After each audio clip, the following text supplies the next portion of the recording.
The US has just about 90 million acres of this viral kid's absolute favorite food. Cone. What do you like about corn? It's cold. There's a reason people call it yellow gold. 2021's corn crop was worth over $86 billion.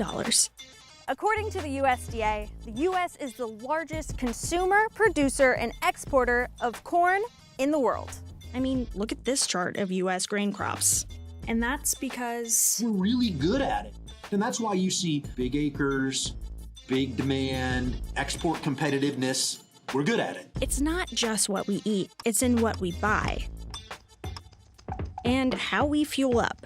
We've kind of turbocharged the value of corn through the application of science. Corn is just getting more and more useful, which is causing not just the US economy to rely on this grain, but also the rest of the world. At $2.2 billion in 2019, corn is the most heavily subsidized of all. Do we get the corn acres because we've got the support, or do we have the support because we have the corn acres? Here's how the United States became a corn powerhouse. There's sweet corn at barbecues or even your popcorn. And then there's this corn. This corn is the majority of what's grown in the U.S. Field corn is 99% of what you see when you drive down the road. The other 1% is sweet corn or edible corn. Corn is certainly used in many, many more ways than it was, say, in the 1950s and 60s. A lot of the corn that's grown in the U.S. and traditionally was grown in the U.S. to be fed to livestock. Animal feed accounts for about 40% of total domestic corn use. So even if you're not eating corn directly, it's being fed to the meat that Americans consume. Corn is milled by either a wet or dry process. So it's transformed into syrups and starches that also end up as ingredients in other processed foods people eat every day. Think high fructose corn syrup, corn oil, cereal, corn flour, corn grits, cornmeal, and much more. That a lot of corn is now going into biofuel production, specifically ethanol. Just about every gallon of gasoline in the US contains up to 10% ethanol. Doing the math, in 2019, ethanol contributed more than $43 billion to the US GDP, and it added $23.3 billion to household income. All of this created over $10 billion in tax revenue that year. These demands have kind of grown along with our really productive corn crops in the United States.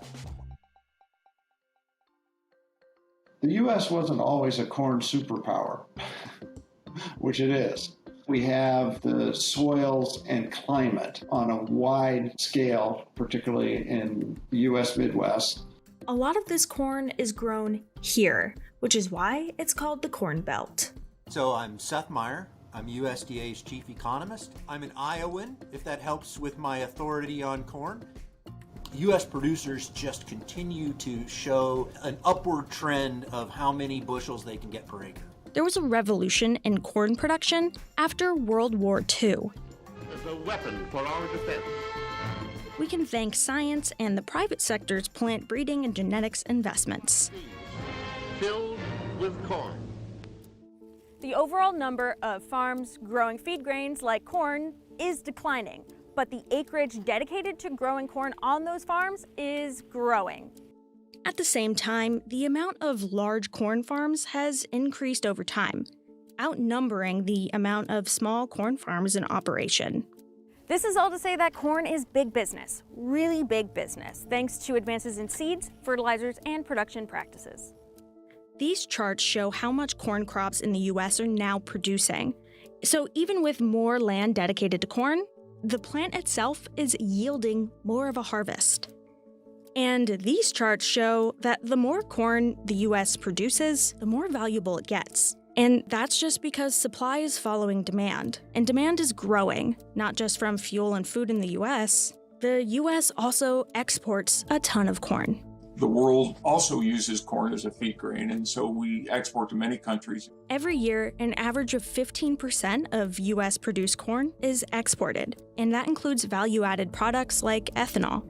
Overall, corn production has increased. So U.S. was the major exporter of wheat for many, many years. Wheat production has fallen off largely because corn and soybeans are far more profitable to grow for farmers. Farmers have to consider a lot of different variables when it comes to what might impact their crops. Is this year a better year to plant more corn or soybeans? What's going to be the impact of higher nitrogen prices? What about these new conservation programs in the new Farm Bill? What about carbon markets? They live in somewhat of an environment of uncertainty. So producers are constantly looking at, what's my risks? What do I think prices will be? Corn is too important for farmers, the U.S. economy, and world hunger to be left entirely to chance. So the government ensures the value through subsidies. But corn is the primary beneficiary of the crop insurance program. There are subsidies for insurance. So crop insurance typically account for about 4 to 5% of the value of corn production. It's more designed to be a safety net that says, okay, this isn't going to save you if you consistently have high costs or consistently are less productive. This isn't going to save you, but it will help you if there's a big adverse event.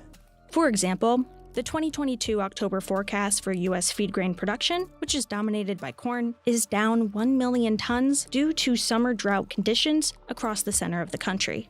The programs started as a response to the depths of the Great Depression. Subsidies will cost the nation nearly $1 billion where literally people were starving. After World War II, there was a great debate, well, we're not in the Great Depression anymore. Can't we just get rid of these programs? And that's kind of been the theme ever since.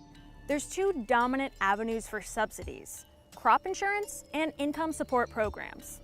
Essentially, farmers have a choice to take one or the other, and they're both income programs that one's triggered on prices. So if prices go below a certain level, then they're eligible for a payment on those historical acres that they are based on what you historically grew, not what you currently grow. So you can grow soybeans but still receive a corn payment. That's something called the Price Loss Coverage Program, or PLC. And then the other one is the Agricultural Risk Coverage, and that's based on revenue. So if the calculated revenue this year for your farm is less than the guarantee that's provided by the program, you'll get a payment. Over the last 5 years, the average payment was roughly $13 per acre. And in many years they were zero, like this current year. There's no money going to corn producers because prices are so high and revenues are so high, they're not triggering payments. According to the Congressional Budget Office, the federal crop insurance program's net spending will increase to nearly $40 billion from 2021 through 2025. At the same time, farmland values have reached all-time record highs. This isn't to say that farmland values are reaching these highs because of increased subsidies.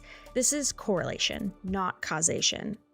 The value of that land is intimately connected to the value of corn.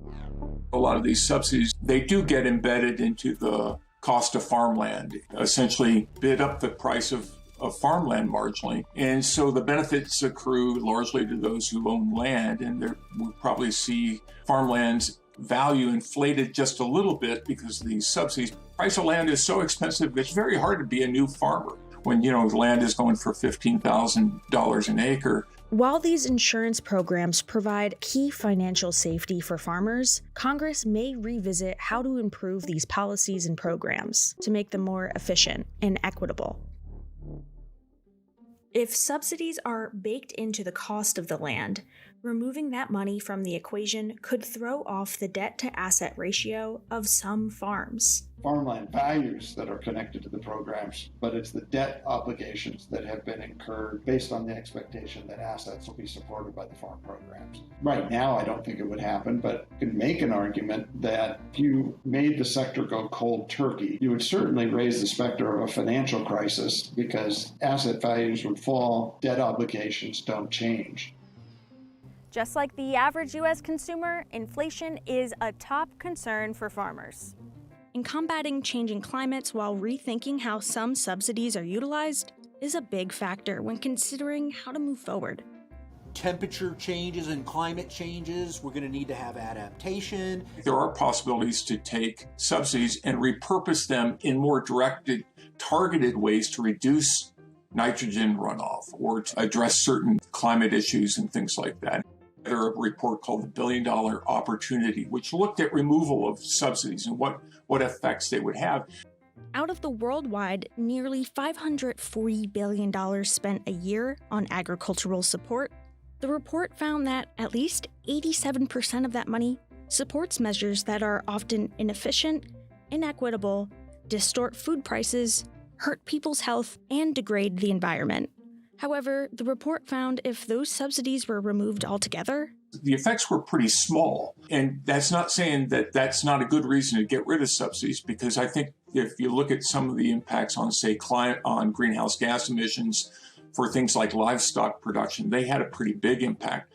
So repurposing the programs, rather than getting rid of support altogether, could be more effective, according to the United Nations Environment Program. Say, how do we kind of put some stability or the safety net under this program, and how do we do it in a sustainable way? So I think that that's going to be the challenges going forward, and it's in the middle of an environment where lots of folks are concerned about climate. And then the other big issue is, how do you do it in a way that ensures that there's compliance? The report outlines 6 steps for rethinking and repurposing subsidies.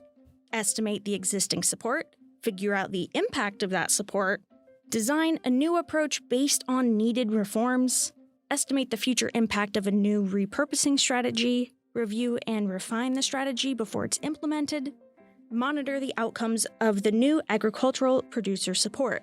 The administration right now is pushing a lot of so-called climate smart agricultural practices. But the trick is, how do you do it in a way that you achieve true additionality? That is, you really do reduce carbon, and you aren't just rewarding farmers for things they might do anyway.